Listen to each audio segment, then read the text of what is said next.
Yehezkiel 36 ayat 26 sampai 27. Firman ini datang kepada bangsa Israel ketika mereka ada di pembuangan. Mengapa? Sebab 490 tahun lamanya mereka tidak mengindahkan ibadah. Dan sekarang Tuhan hukum mereka dengan membuang mereka ke Babilonia selama 70 tahun. Maka sekarang firman Tuhan datang kepada mereka seperti ayat yang kita baca tadi. Itu yang pertama. Yang kedua, hati dan roh mereka telah tercemar akibat ketidaktaatan mereka. Yang ketiga, mereka telah menajiskan hidup mereka dengan penyembahan berhala. Mengapa Tuhan harus berfirman dan melakukan itu kepada mereka? Apa tujuan Allah? Rencana Allah atas umatnya, yang pertama, Tuhan ingin memulihkan hubungan antara Allah dengan umatnya. Sebenarnya saudara tahu surga itu sepi tanpa saudara. Yang kedua, Tuhan ingin memberkati. Tuhan ingin membuat tanaman mereka berbuah lebat.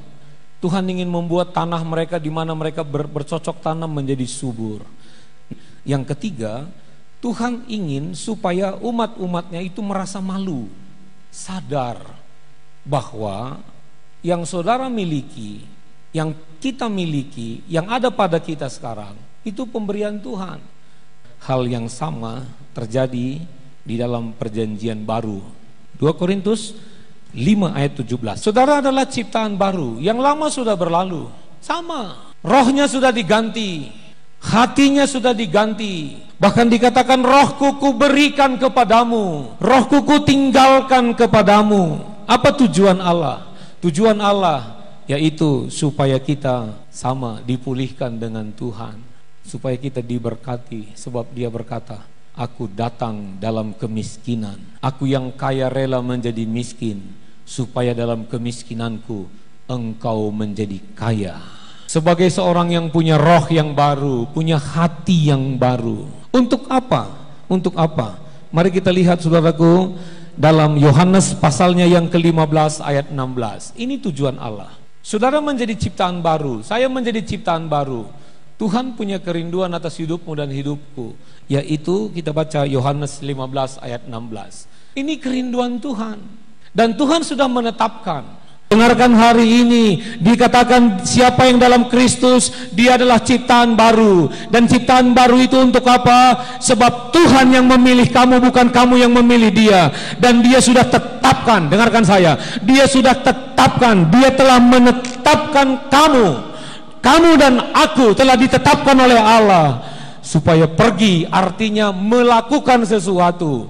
Pergi artinya beraktivitas. Pergi artinya melakukan perbuatan sesuai dengan yang Tuhan inginkan dalam hidup kita, yaitu menghasilkan buah. Dan buah kita itu tetap. Haleluya.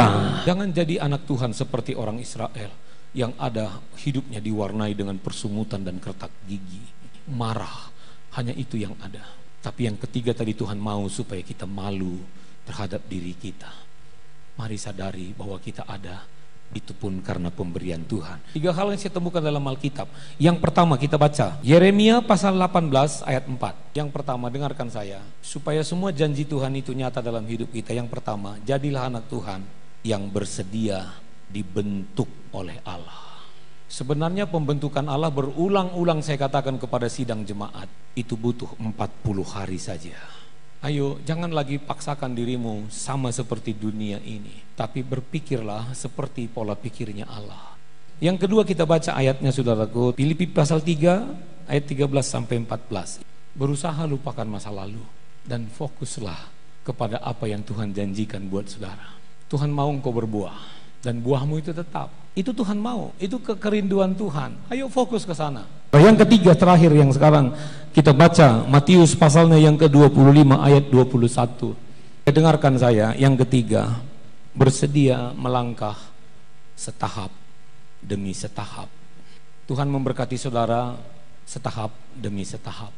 Ternyata pola pikir Allah setia dalam perkara yang kecil, maka Tuhan akan percayakan kepadamu perkara yang besar. Haleluya. Tuhan sudah kasih engkau roh yang baru. Tuhan sudah ganti hati yang baru. Jangan lagi pakai pola pikir yang lama.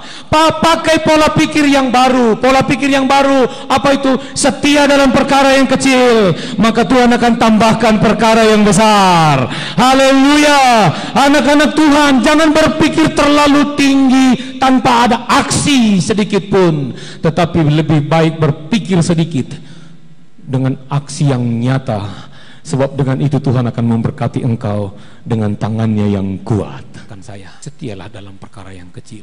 Gampang bagi Tuhan untuk memulihkan engkau. Ayat yang terakhir kita baca bersama-sama. Tetapi apabila pernah dikatakan, pada hari ini jika kamu mendengar suaranya, janganlah keraskan hatimu seperti dalam kegeraman. Ketika engkau lakukan firman Allah, Tuhan tidak akan menunda waktu. Dia akan memberkati engkau dan memulihkan engkau.